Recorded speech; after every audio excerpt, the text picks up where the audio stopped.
Jesse here at EC Auto Repair. So, wanting to show you, I'm going to show you the road.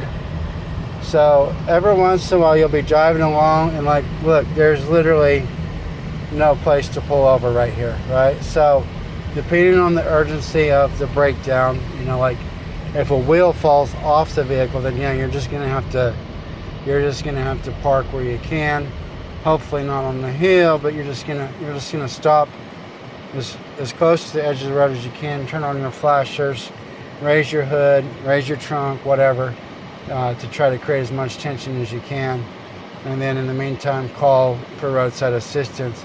If you're in an emergency situation, meaning you're like on the bottom of a hill or traffic's not, like you're in a life and death situation, then obviously call 911. That way sheriff's department, trooper, somebody can get out and help you. And while a tow truck is getting to you to help you, but we're gonna simulate that you're driving down the road like this, and we got a guy pulling up behind us, so this is perfect that we started moving. But we're just gonna take off driving, and if I can make it to a spot I can pull over, it's always good to know where you're at. So we're actually on a frontage road. This is exit 57. I know that I'm headed westbound. Now I've got a spot to pull over right here. This is even paved. There's a little bit of grass, and I let the guy in the nice black truck drive by, right? And say I have trouble, I can pull over and go ahead and turn my wheels just like we teach in our other videos. Turn my flashers on. I have the choice now. I can either raise my hood or not raise my hood. But say I've got roadside assistance and I don't want to do the repair myself or even deal with it. And furthermore, I'm reminded of the other day. So we have a vehicle coming to the shop, and we have to do some fuel system repairs. The majority of the fuel system on this particular car was underneath the back seat, and so they're like, hey Jesse, can you help us out with this because you're clean? Can you pull the car seats out of the back seat?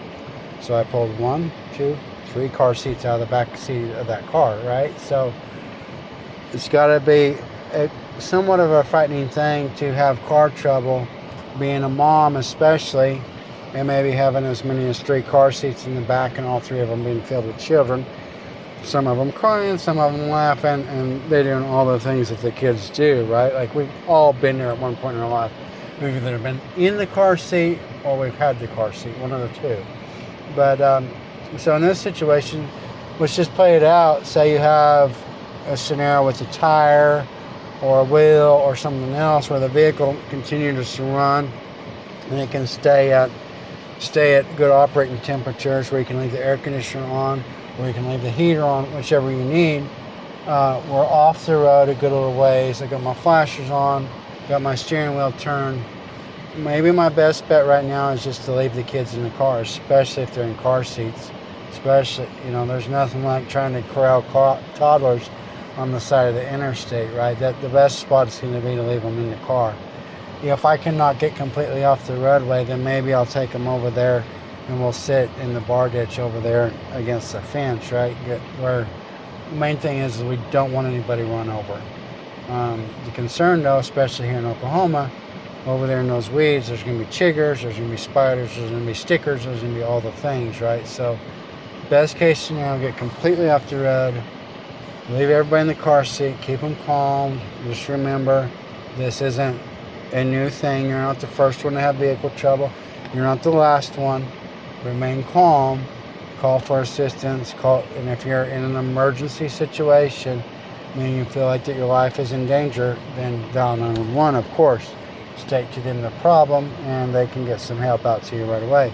And say you're not in a life-threatening emergency, then you can either call AAA or your insurance or whatever. But say you don't have those or you don't want to deal with them, then what I would do is I'm going to go to my Google, and since I'm such a great iPhone guy, I'm going to go to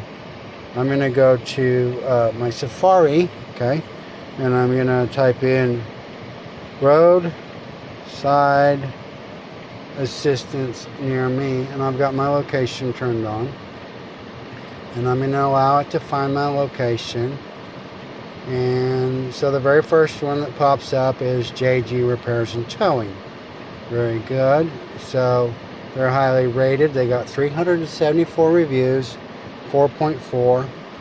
Very good. There's this other place called JT's. They've only got 63 reviews with a 4.7. So it looks like JG really knows how to take care of people and get down to business. So I'm gonna click on JG, right?